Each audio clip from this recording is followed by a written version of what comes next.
Hi, my name is Jesse Jesus Guerrero. I was born in Mexico, grew up in Mexico until I was about 9 years old. My father came to the United States, California. My name is Araceli.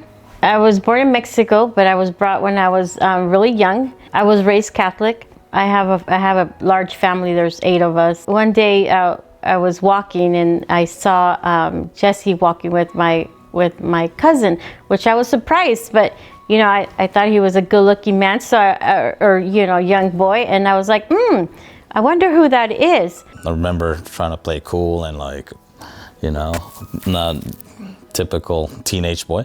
Then we started seeing each other, so we were like boyfriend and girlfriend. And fast forward to when I figured I must have been pregnant. I really don't even remember. I first was scared and confused, and the fear that I had that he wanted to tell my parents, and I was not ready to tell my parents. At that time, I felt scared, and this is in the 90s.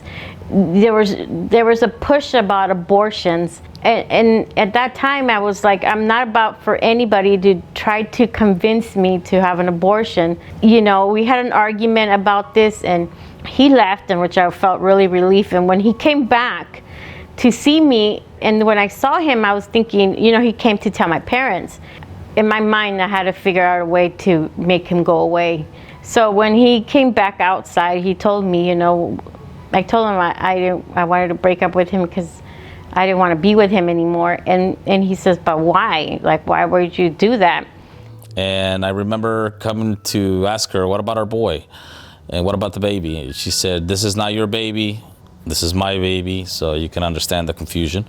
At that time, I felt that I had to protect my pregnancy. And I told him that he needed to stay away from me and that I didn't want to see him anymore.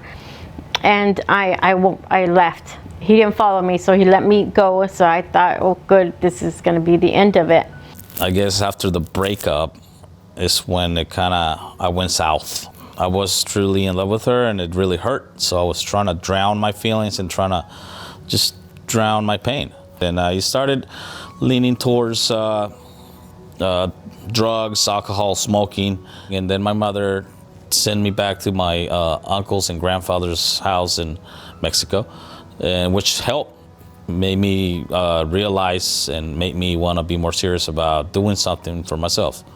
At the time, my parents found out that I was pregnant, and my parents asked me to leave.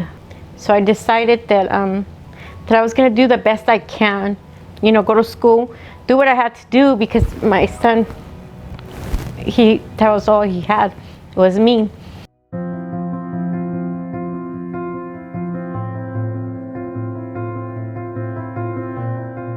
My mother and father and sisters, I don't know why they felt like I wasn't ready to know.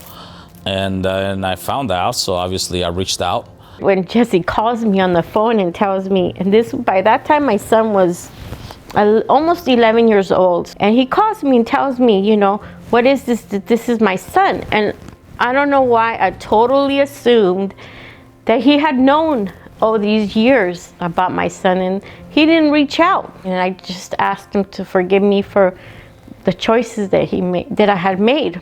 He had no resentment towards me. He said he loved me. He always did, and he had nothing bad or to say about me. And I just felt like, wow, what kind of love is that?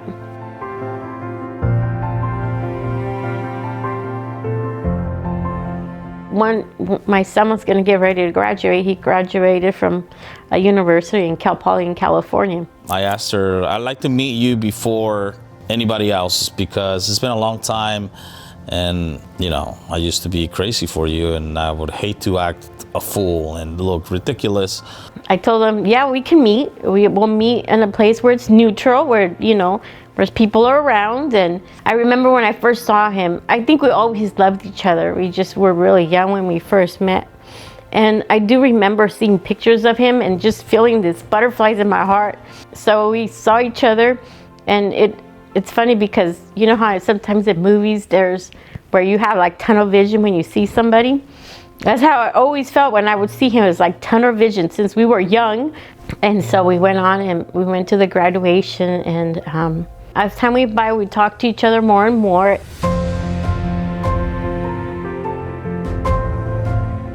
We decided at the very early stage of our new relationship that we wanted to have God in the middle.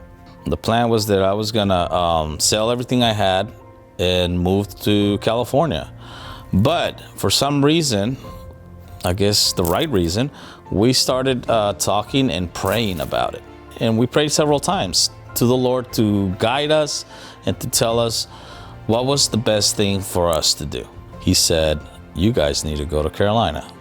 I came here to North Carolina and I had a really hard time because back at home, my family was my blanket, my security. And there I was a Christian, you know. But when I came here, I started learning about, you know, Jesse's religion, and I started thinking, wow, you know what, this is different. This is more in depth. And I think that the Lord needed to bring me here and take me away from my comfort zone so I can be open to see that I don't have, my family is not my security blanket, the Lord is. I felt now would be the time.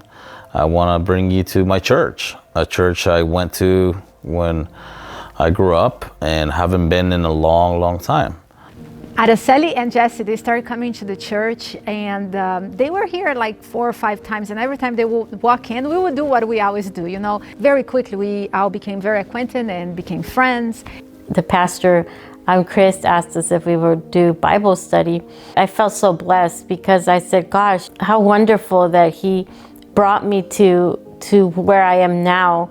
I know at times it was hard for me, and I will tell him, like, honey, pray for me because I'm struggling with this, because a lot of the stuff I learned were new to me. For him was more like relearning, because he went to the church when he was younger. He pretty much knew most of the doctrines, but I could see in him how he started really connecting the dots.